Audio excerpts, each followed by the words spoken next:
Life throws you punches. Trauma, life, and burnout. I've lived through it all, and I've built something for the fighters that refuse to stay down.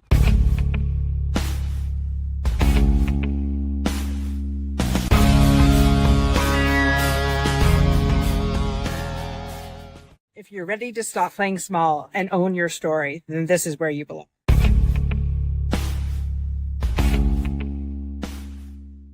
The Unstoppable Network is where the overcoming stories are getting very loud. From veterans to survivors to trailblazers, sharing their story of turning their pain into power.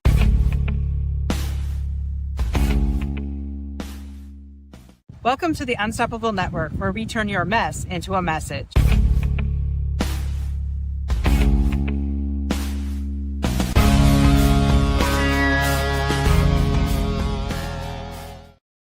All right. Welcome, folks, to another episode of the Unstoppable Network. I'm your host, Dorothy O'Dell. I am the founder of the Unstoppable Overcomers Productions, where we turn your mess and make it a message and turn your pain and put it into power here. And tonight we have the distinct pleasure of having Andrew Davies. He is the co-founder of Artly Working, that uses improv and theater to help build stronger teams, make up happier people, and higher performers. Since starting in 2019, Artly Working has led programs with over 100 innovative companies like Netflix, Roblox, Meta, and Google. So welcome to the show, Andrew. How are you? Good. Thanks so much for having me, Dorothy. I'm really excited to be here. Absolutely. So I'm excited because number one, the workplace needs this desperately. And number two, I've never heard of this. And so I'm intrigued to learn more. I don't like to do a lot of digging. I like to just like have the conversation with people and just see where everything falls. So what made you decide to start this business? Yeah, so I'm someone that, growing up found that theater and improv was really transformational in my life. And as an adult, I felt like I could share those tools and help other people too. A moment that sticks out from my childhood was when I was 10 years old in fifth grade. And every day at recess at lunch, we would play like football. We would throw around the football, play kind of touch football with my friends. And one day my friends pulled me aside, my best friends in the world, and basically had an intervention. They said, Andrew, we really like you. You're great. You're a good friend, but you get really angry when you lose and you're a really bad sport and you're really mean to everybody and we don't like it.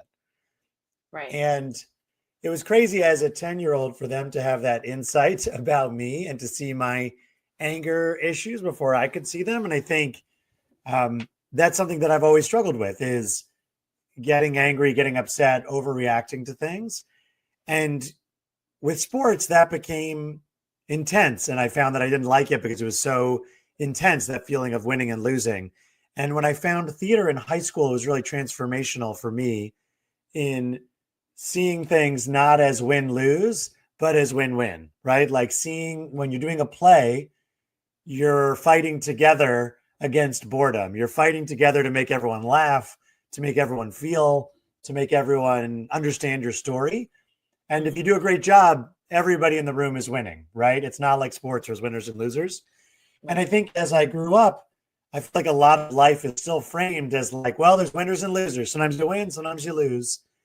Mm-hmm. And that's true. But I think the metaphor of like competing against other teams isn't the right one for me. I think life is much more like theater, where if you do things with other people, you partner, you collaborate, you build things together, everyone's better off. And that's the attitude and approach that I try to bring to companies. And I felt that I could really help, and came from a lot of friends who had more traditional jobs and hearing about their woes and their worries and trying to help. Right. I love that. As coming from a family that we are very competitive, and my brother will get very angry if he loses. And my husband on occasion has been known to cheat. Of course, it's just between, us. But I come from a very strong competitive family where like, no, you cheat, I'm out of here. Like I'm in it to win it. And so I get that. Now I don't get angry. shake each other's hand and away you go. But uh, Yeah, uh, yeah, yeah. but good for you noticing that at 10 years old, right? Having somebody point that out at 10, that Yeah. wow, that's powerful. Yeah, I mean, it's amazing that my friends were that thoughtful and they had the clarity as 10-year-olds to organize together and be like, we should have a talk with Andrew, right? Like what 10-year-olds do that. And it's not that I was instantly, not angry or mean to them, the next day, but it's been something I've worked on and I think I continue to work on. And for me, improv has been an amazing tool at reframing a lot of those things, at getting comfortable with failure and seeing failure as just like part of the process. And in Mhm. improv, we talk a lot. There are no mistakes. There's just kind of happy accidents, and that everything is an offer. So a lot of that continues to be my work. And with Artly Working, we're really trying to help teams to work better together and to see their own potential and each other's potential and to do better together. Right. I love that. Now, I can see with Netflix, Roblox, Meta, and Google, they have like kind of media backgrounds, so they're in the arts and things like that. But do you think this would benefit, um, like say a factory or anything like that? I'm just trying to wrap my head around how you get CEOs to say yes to this, because I mean it's a great idea, but to get a CEO from like something that's not um, with a theater background or like something to do with a show, like how do you do that? Or is that possible? Yeah, no, for sure. I mean, it's definitely sometimes people derogatorily will say soft skills, right? That we're working on soft skills. And I think that the work we're doing is really about communication. That's the number one word I would say. And I think communication is critical in every job, whether it's at a restaurant or folks working together at a factory or folks in a tech company. How they Mhm. communicate, how they listen to each other, how they support or take down each other is so important. And so, our promise to companies is that through this work, their team's going to be happier, their individuals will be happier, and their teams will be stronger because when folks feel listened to, they feel heard, they work together, there's more collaboration, there's greater success, there's better ideas, a lot of good things happen. And you're right about those companies, but we work with a lot of different organizations, a lot of um, science and engineering and tech teams who tell us that they're introverts and they're going to hate this. And we assure them that they won't, and we're going to take it easy. And I think, people, when they see comedy on TV or the best improvisers in the world, they get Mhm. their image that that's what improv is. And they're afraid that I'm going to tell them, okay, you're a pigeon, you're a sparrow, do a scene, go, right? And that's not what I'm doing to them. That's like level 4 of improv. We're really starting smaller. And we always Right. ask folks at the beginning, we're not asking you to be an actor. We're just asking you to notice where your comfort zone is and just turn it like one tiny notch. That's all we're asking. For some folks, that's participating at all. That's like speaking at all in these activities is a huge win for them because that alone is really scary. So it's meeting people where they're at and trying to just make a marginal step towards better communication, better skills. I love that. I love that. And you're so right when you said communication is the key for everything. Because I know in a lot of different places that I've worked in personally, from top to bottom, the communication really needs to be worked on. And so having that buy-in from the top is critical, because without it, like, what's the point? Like there, right? And so I really love that you said that. And I'm just picturing in my mind in my day job like how this would go, because I mean, to have fun I think is important. Like we're with our coworkers 8 hours a day. We're with our family maybe two or three, right? And Right. so we spend more time with them than we do anywhere else. And so to have fun in the workplace, I think is important. Um, you Yeah, know, I think it's so important. And, one of my mantras that guides me, and I tell people all the time, is that we need to treat adults more like kids and kids more like adults. I actually work with kids a lot too. And what I mean by that is that as kids, we all have that creativity. We all are up for playing games, for using our imagination, for being creative ideas. And then as adults, that kind of gets knocked out of us. And how does that happen? Why does that happen? It's because we get shot down, right? As teenagers, maybe we get told that's not funny, or that's not a good idea, or your taste in music is bad, or your taste in clothing is bad. And we start to put up walls and shells because we become more worried about what other people think about us than what we think about us or what we want to do.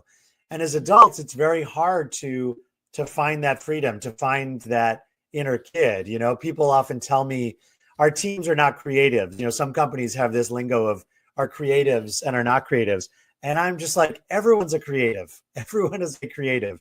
At home, everyone is doing something creative. They're making puzzles, they're drawing, they're doodling, you know, they're playing chess and making amazing new moves. Whatever arena it is, we're all creative in some way. And so it's tapping into a small amount of that childlike curiosity and what that can do. And I think when we tap into that play can really build trust.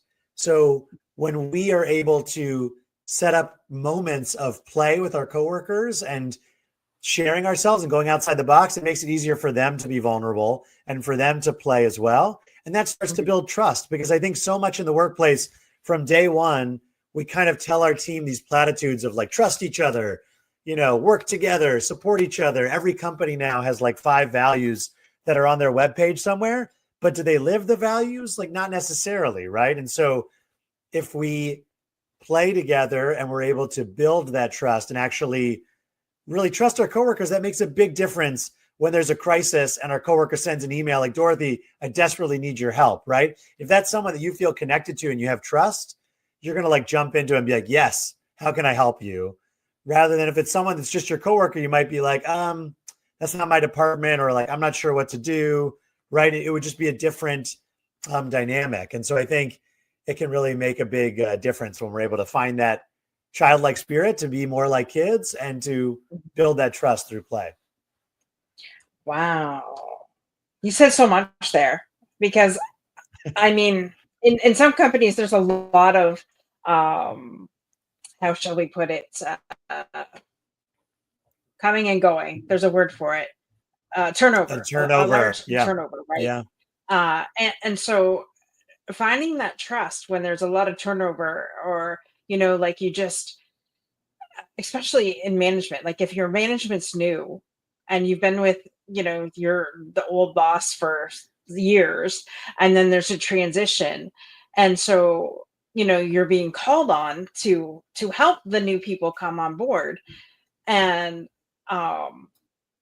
you know, it could be difficult when you're in that situation, because you're like, everybody comes to you because you've been been there the longest, right? And so not knowing these new people, not trusting them, I'm just getting that newly, thank you for putting that in there, like not having that trust. So when people keep on asking you for the same thing over and over again, it can be frustrating for that person that is the go-to person, right? And so how how do you bridge that gap? Yeah, well, I'll tell you one thing we do very specifically with a lot of organizations is that we help them onboard all their new folks. And what we do is we're not teaching the details of their organization, right? We're not experts in their field, Mhm. but we are experts in helping bring their values to life through play and through conversation. So we take their company's core values and we attach each one to an improv modality, to an improv activity, and then we unpack it together. So if one of their company's core values is like courage, you know, then we think about what activity would help us practice courage, and then how can we unpack, what does that look like? Or if it's curiosity, or, you know, customer always comes first. So we think about an activity that puts that value into practice and helps people reflect on, how do I show courage? What would that mean in this job? Like, how can I show up more courageously? What would that look like? And so I think when we start our journey with organization with those values, and when we help companies kind of bring everyone into those values are much more likely to become a core part of how people interact together, rather than just a page on their website, right? It's just so easy to say, be courageous or trust your teammates. But putting that into practice is so important. And I think it's an ongoing thing. You know, I think a lot of what I work on is meetings. And the reason I try and help companies think a lot about meetings is that meetings really set the tone for an organization, right? Meetings are often the time when everyone is together. And that could be the time where you really create an incredible, like amazing team of motivated, happy warriors, or you create a team of mindless, bored drones who just wait for the meeting to end so they can get back to work, right? And so I think meetings are such a critical inflection point that we don't think about enough that way. We sometimes just do them. And I'm always encouraging leaders of teams of any size or companies of any size that if you can spend even just 5 minutes or 15 minutes before a meeting setting intentions for it, rather than jumping into a meeting, so important. Like, it's amazing how often our lives get busy, our lives get crazy, and we have a meeting coming up at noon, and we literally don't think about what we're going to do at the meeting until 11:59, right? And if we can just at 11:50 take a moment and be like, okay, what are my core goals? What am I going to do? Can just radically make a difference for everyone in that meeting. Right. Well, and don't have a meeting for the sake of having a meeting, because if it could have been put into an email and been more effective, For that's sure. my thing. Yeah. For sure. And that comes down to trust too, right? A lot of times I think we have meetings because what your bosses are telling you is they don't trust you to read your email, or they don't trust you to like do that assignment. So instead, we're going to make you sit still on your computer or at a table and listen to that slide deck or listen to that email talked at you. And that shows the lack of trust, right? It's like, you don't trust me to read the email or send me the slide deck. I'll look at it when it makes sense in my day, you know? But it's like, no, we don't trust you to do that. So we're going to make everyone sit still and do the slide deck together. That's funny you said that, because I think in my 30 years of being a bookkeeper, I can count on one hand the amount of meetings I've actually truly had to sit in for, other than like the team meetings, because every other week sometimes like we'll have a team meeting just to catch everybody up. But I can count on one hand a meeting that actually revolved around what I had to do for work. So that's pretty damn good. I must be really good at my job. Yeah, no, I think you must be, Dorothy. Well, that's great. Right? That says great things about you and hopefully about your organization. I think even just like you're saying, acknowledging even mid-meeting who needs to be there is so important, right? Like sometimes we just have all 20 people from the team gather on the meeting because we're not really sure. But even if halfway through as the leader, you can be like, you know what, like Dorothy, Andrew, you're great. This information, I don't think is what you need. So why don't you go work on what you think is critical right now? Go for it, right? Just to even have that, I think is so important. But that moment would be a leader acknowledging like, I kind of made a mistake, right? Like, Dorothy, you didn't need to be at this meeting. My bad. But what a gift that would be to you. And what that would say to you about your team is like, oh, they value my time, right? They value my time. And they're like, oh, Dorothy, we know you've got lots of important things to work on. We don't want to waste your time in this meeting if this isn't what you need. You know, there's this idea. I studied facilitation at Georgetown, which really grew on my improv work. And I'm kind of in conversation with those two worlds all the time. And there's this idea of the law of 2 feet. Have you heard of that, Dorothy? In like meeting context? I learned this from Ray Ringel, who was one of my amazing teachers at Georgetown and runs the amazing Ringel group.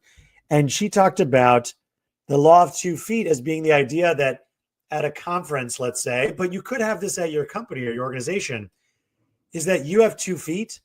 And if you're at a meeting or you're at a conference, you're at a session or a speech, and you're not either contributing something to it or getting something from it, use those 2 feet and walk out of the room, right? That if you're in a meeting and neither of those things are happening, you actually shouldn't be there and don't need to be there. But unless we create a culture that's accepted and encouraged, we don't do that, right? That feels too rude, right? Like, Dorothy, if you were giving a talk and we worked at the same organization, and I realized halfway through, you're talking about bookkeeping things for the new folks, and I already know all this stuff, right? But I don't want to be rude to you and walk out, and that's not our company culture. I might just sit there for another half hour thinking about my groceries, thinking about my kids, thinking about my laundry, right? But if we have that understanding of like the law of 2 feet, I could just be like, Dorothy, thank you. I think I know all this. Amazing. Thank you. Bye. And just walk out. Right. And if that was the norm, you would be offended. Right. And I would feel free to do that. But it's a tough norm to develop. It's something you have to encourage, because otherwise people feel like they can't do that. Like they would be disrespecting you or disrespecting the company. But really, if you're not contributing or getting something from it, why are we there? Right. That is so key. Yeah. I'll have to bring that up. It's really a way to try it or to use it is really, I mean, I really learned it in the context of like conferences, right? I think so often at kind of conferences, professional development or networking conferences, we might go to a session thinking, I'm going to love this. This is going to be so interesting for me. And 10 minutes in, we realize, right? Like Dorothy, you might realize, oh, I already know this system. I don't need to learn this. Or I have nothing to teach everybody. They want everyone to share their expertise, and this isn't my expertise. So the ability to get up and walk out and maybe go to another session where you could be more helpful or you could learn more would be so beneficial. It'd be better for everyone. But we have this awkwardness sometime where we're afraid to do that, and we need to be invited to do that. Right. So what was your aha moment that made you say, okay, theater and improv equals tool for actual workplace change and just not a side gig? Yeah. I mean, it definitely happened with friends meetings, endless meetings. The number of friends who would say, I had meetings all day yesterday. I didn't get any work done. And that sentence baffled me, right? I was shocked by that. And so what I thought to myself was, improv is all about, when we're performing, having a couple people in a scene, a couple people are speaking at a time or in the scene, but everyone else is on the back line and ready to jump in at any moment. And the image that I had was, that's what our meeting should be like. That's what our workplace should be like, right? It's like, when I'm in a meeting, I'm ready to like jump in and be ready in that moment. And so then I asked myself, why isn't it like that? And what are we missing in terms of the ability to support my team, to be ready to jump in and to be invited to jump in? So I think for me, that was a big part of it. Another big, really aha moment in a lot of ways was COVID. And when we all started working remotely, I think it became much more obvious how painfully bad our meetings were, because when we're in different spaces, we really need to earn people's attention, right? Right now, you and I are speaking through a streaming platform on our computers. If I was bored by our conversation, right, I could open up Google. I could start Googling things. I could start doing other things. And in our meetings and in our workplace, that was just happening. So the lack of engagement and attention, I was just like, we need to have this be more interactive. We need to be able to be more engaged. And with improv, it's so heavy on listening and building things together that if we're not listening, it's so obvious it falls apart quickly. And in meetings, we don't ask that. And I said, we need to have that. We need to have that same principle that we all need to be listening to each other, building on each other's ideas. Otherwise, it's going to fall apart. So I think it's seeing the values of improv and how they were lacking in the workplace that became so clear. Oh, I love that. Especially everybody in their pajamas, and you see a nice shirt and pajamas, and you never know what's going on the other side. Yeah. But you're right. And I think COVID has done a lot to everybody, meaning that you're right. If I'm checking out of a conversation with I used to belong to a mastermind Saturday mornings, and if the conversation was not what I wanted, I would seriously be on my phone looking at my emails, checking other things, and I'm just like not present. And so how, this is getting back to everybody being present and mindful. Because a lot of us, you're right. And when COVID hit, all these meetings online, and uh I'm not going to say if I'm not going to say it got us into ADHD mode, but I mean, I'm all over the place. And Yeah. even trying to come back to focus on that now can sometimes be a challenge. Yeah, it is a challenge. It's definitely a challenge for me.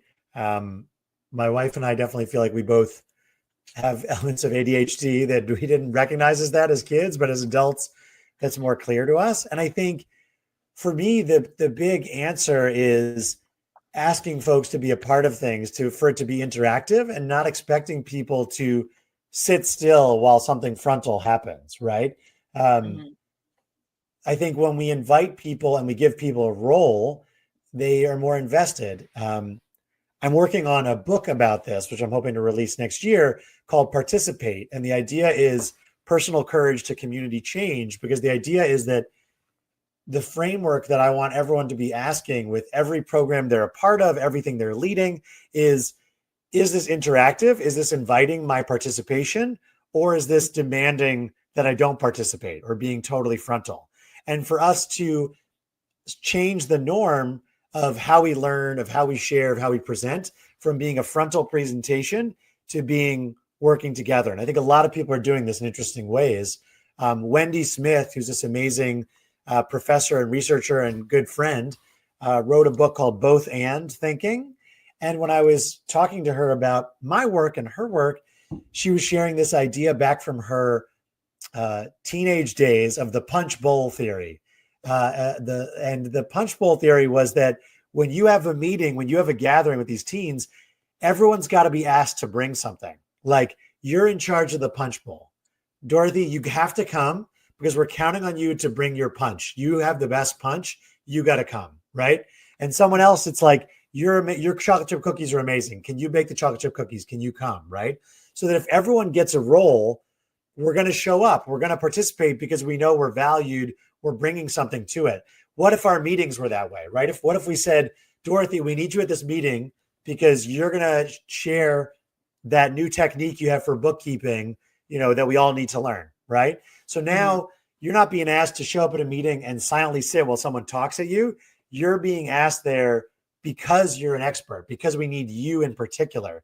And I think if we can think more and more like that in life, of needing people, inviting people to participate, I think it'll just transform our workplaces and the world ultimately. No, 100%. I'm getting newly that if we all bring something to the table, and like it's like a collaborative effort. Is just something that it just came to me, and you're right. I think if everybody had a part to play, or they realized the part that they played, I think of an organization. I don't think that the president is any better than the janitor, and we all have a part to play, right? And so, yes, like you need the janitor to have a healthy, safe, clean environment to work in. Just like you need sales to bring the money in. You need bookkeeping to make sure that it gets paid, so you still have customers. And I think it's all tied together. And I think we forget that each person plays a role. So if you're not doing, quote unquote, your job, or doing your role, there's a breakdown. um and then if there's no communication, that's even more of a breakdown. And so just bringing those pieces of the pie together and saying, okay, let's communicate about this is the role that we need to play, and put that all together, is what I'm seeing. Yeah, Interesting. absolutely. I mean, I think bringing our roles to the table, and I also think bringing our full selves. Like, one of the things I love about improv and when we play in organizations is that it's democratizing in a lot of ways. Like, I was at a retreat leading in LA and working with a nonprofit with about 30 staff members. So we're working with, the executive director, down to the folks that are just interns and just started this summer, but we're all playing together. We're all contributing the same way. And to get that idea that great ideas can come from anywhere and from anyone in the organization. And that if we foster a culture of support and trust and idea sharing, that there's going to be lots of great ideas, right? Someone who's the CEO, the executive director, is there for a reason, but it doesn't mean that the intern that just started might not have a really fresh view on the way we do things that would be amazing, if we invite their full self and their full ideas to be shared. Right. Love that. Being authentically yourself. Could you imagine if everybody was authentically themselves in the workplace? How that would really work. It's it's hard. It's hard. Yeah. I mean, and people put up walls for a reason, right? Because a lot of workplaces don't really encourage our authentic selves. They might say that they want it, but then the attitude is shutting down. I was talking to someone earlier today who talked about a moment where they were hearing this presentation from the directors and they asked a question, and the question was shut down immediately. And they said, I never asked a question at one of those meetings again. I was like, I got the message, right? Like, don't ask questions, don't participate. And I was just so sad to hear that, because I think it's those moments when we don't realize, when you shut something down in that moment rather than hearing someone out, you're not only losing out on that idea, whether or not it was a good idea, you're losing out on all their future ideas, because they're like, forget it. They just want me to stay in this box or to not speak up and not share their ideas. My wife worked at a nonprofit for a few years back in New York, about 10 years ago. And it was so frustrating for me to see that she and what became good friends, her colleagues, were all these incredibly smart and talented women, all with like advanced degrees. And they were being told to like send the emails and be quiet and don't share your ideas. And they would share these great ideas or new approaches or campaign ideas. And we're basically told, stay in your lane, don't try anything new. And it's just like very sad to see that what they were missing out on. And I think that happens so much. And so some of the principles of improv, if people know anything, they know the idea of yes and, which is agreeing to someone's premise or idea and then adding on to it. And I think having that mindset, practicing that, can be so important to building on ideas, because in our workplaces and our practical lives, it's so easy when someone has a new idea to immediately talk about why that won't work, right? When someone says, hey, why don't we visit all our clients in person?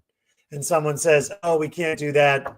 It would cost too much. We don't have the time for that. We don't think, right before they even flesh out the idea, we kind of shut it down. And I think bringing the yes and mindset would say, just like try and pause that or turn down the brain and say, okay, like tell me more. Like, why do you think we should visit all our clients? What would that do? How would that be different than what we do now, right? We can always shoot it down later, but if we can kind of foster the idea, I think it's so important. And we are, our egos are fragile. And if we get shot down immediately, we're not going to speak up again, right? But if we get encouraged to share more ideas, we're going to keep sharing those ideas. And there's going to be a great one of these days, for sure. Oh my gosh. You reminded me of something. Okay, so oh my gosh. I would say 20 years ago, I worked at a RV place here in town. When 9/11 hit, I was working there. So that's how far back that was. So Okay. I'm new to the RV industry. I was basically receptionist and cashing people out, because we had like a store in there too. But Friday mornings, we would have to all participate. We'd have to come in early, participate in, one of the owners would have this little project, and we'd have to figure out how they got the pricing for this particular, I don't know, work order or whatever. Let's just say it was a work order for sake of it. That's 25 years ago.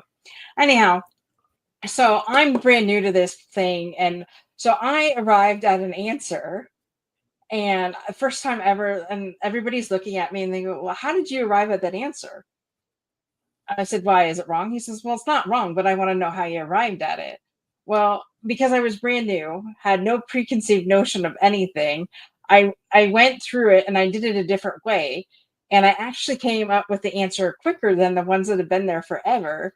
And they were like floored that I had, found the answer and went a different way about it. So basically, I like what you say, like, tell me more. Like, and just because somebody's new doesn't mean that they can't bring something to the table.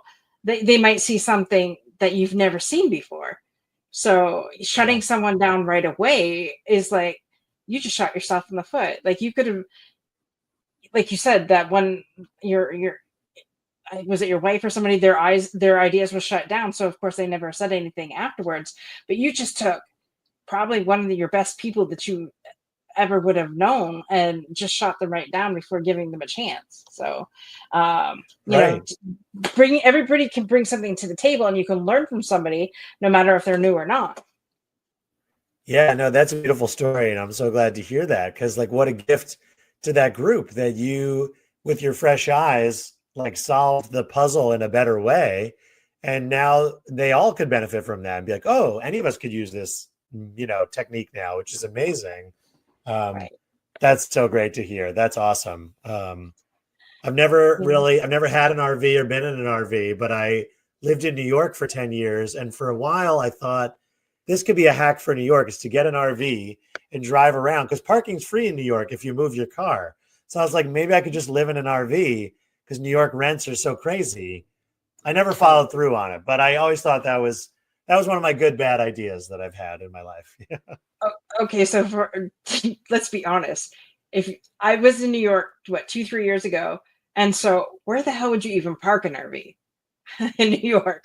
Because that place is jam packed. You can't like. It took everything in my husband's nature, who is, by the way, an introvert, that Yeah. uh driving in North in New York, I was just like, whew, better him than me. It's crazy. Y'all are crazy down there. Uh, but I don't know where you Yeah. park an It's RV. It is crazy for drivers. They clean the streets twice a week, so you have to move your car at least twice a week on most streets. So they empty out. So you could find it if you go at the right times. Like you can always find parking if you go at the right moment, but you've got to have Right. that flexibility. Anyway, I never tried it, but I always thought this could be a hack because rents are crazy in New York, and I've only gotten crazier since I left New York. But anyway, yeah, I just thought of that with the RVs. For New Yorkers that are watching this, get a road trek. If you've never Google road trek, if you've never heard of it before, but it's basically a van converted Mm. into an RV. Like it even has a shower in it. I don't know if they Oh, still that's make them, awesome. but they did. They did way back when was working there.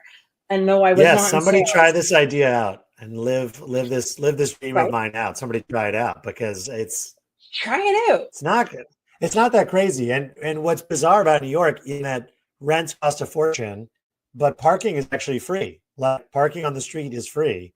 So, you could do it. You You could could live do this it. this dream that Andrew and Dorothy are making possible for New Yorkers. I don't I say everything's possible. If you can think it, you can do it.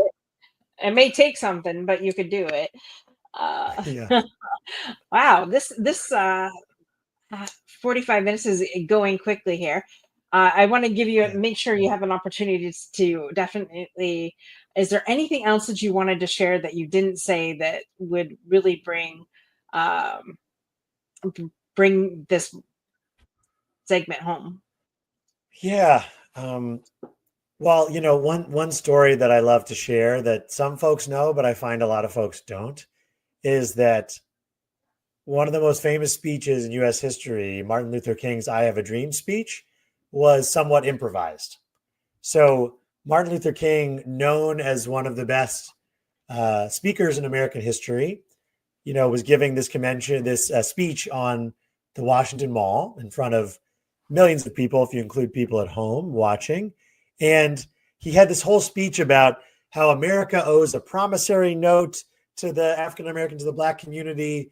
And it was about like money and taxes. And it was a little stiff and not resonating. And one person who traveled with him all the time shouted out, like, tell him about the dream, Martin, because she had heard versions of him talking about his dream for people coming together. And he paused, and you can see this in the video. He pauses for a while, and then he kind of shifts his speech and he goes completely off his script and starts talking about having a dream. And some of it was things he'd said before, and some of it was him riffing. And I share that because I think even for the greatest performers in the world, for the most incredible leaders we can think of, the Mhm. ability to recognize when something isn't working and pivot, even in that high stakes moment, is so huge and so essential. And what I think improv helps us to do to be better at pivoting and shifting and changing. And so I think it's a beautiful story to me because any high stakes thing we're doing in our life is not going to be that high stakes. And so Mhm. if he could pivot in that moment and try something new and recognize it wasn't working, we can too. If we're doing a slide deck and it's not working, or people in the room need something else, don't be afraid to change. Don't be afraid to improvise. It'll be great. I love that. I think COVID was one of our that was worldwide. And if you didn't pivot in that, like I would say 90% of businesses had to pivot at that time anyways. Yeah. So that was one of the biggest pivoting moments in my history anyways. Um, Yeah. so I think if we just learned our lesson from that and use that to pivot, and like you said, Andrew, just bring improv into the workplace. Could you imagine? It would I be fun can as life. imagine. That's why I'm doing this work, but it's I'm helping everybody imagine, and it's wonderful. Yeah. So one of the biggest questions I ask each guest is, what is your legacy? Mm. Smiles. That's what I hope my legacy is. I mean, I think all of the work that I do is hoping to help people find their inner child, their creativity, their play, and to smile a little bit more and make more fun memories while we're here. I think we're all so creative and we put it away in a box, and I want to help people re-unleash their own creativity and smile a little bit more. I love that. Love that. Love that. All right. And so who would you say would be your your best client? If you're listening, my best client, Janice Weatherby. No, not a specific person. Uh, No, like your ideal um, client, sorry. yeah, no, I know. I'm just kidding. We love working with, I would say, small to medium organizations, a lot of startups, tech companies, nonprofits. So I think ideal clients are folks who are leaders of a team who want new skills and new tools to help their teams be stronger and happier. And we love working at that level with specific teams. So if you're listening and you're a team leader, a team manager, I think you would benefit the most from the work that we do. I love that. So for anybody out there listening that is a leader, definitely connect with Andrew. And Andrew, where is the best place for people to reach you? So they can send me an email, Andrew at artlyworking.com, ARTLY, like hardly working, but artly working. Or they can find me on LinkedIn, Andrew Davies. And if you're in Philadelphia, Pennsylvania or nearby, shoot me a message and we'll get coffee. And if you're somewhere else, we can drink tea together on Zoom or online. So please reach out. I love that. Thank you so much, Andrew, for bringing your wisdom. I love the concept of artly working, and I just can't wait for the world to take that concept that you've just so eloquently described and bring that to the workplace so that people can have more fun. Because that's what work should not just be just sit there and work all day long. But I get it's necessary. So let's have a balance in their workday. That would be cool. So Yeah. again, thank you so much for definitely bringing your wisdom. And I just wanted to give a shout out to today's sponsor of the show, which is Cast Magic. So if anybody who has their own podcast or who is in coaching that wants to, put their show note or put their notes together and even make a program, this is definitely a program you got to get your eyes on, which is Cast Magic, which will be in the show notes. So go check it out. I swear it has saved me at least 10 hours a week getting my shows out there. So go check it out. And again, thank you so much, Andrew, for your time. Any last words for our guests before we wrap this up? Have a great day on purpose, everybody. Do something fun today. I love that. Be mindful. Be mindful and kind. There we go. I love that. Amen. All right, guys. Till next time, go check out our YouTube channel on the Unstoppable Network. Subscribe, share with your friends. Sharing is caring. Be kind, and see you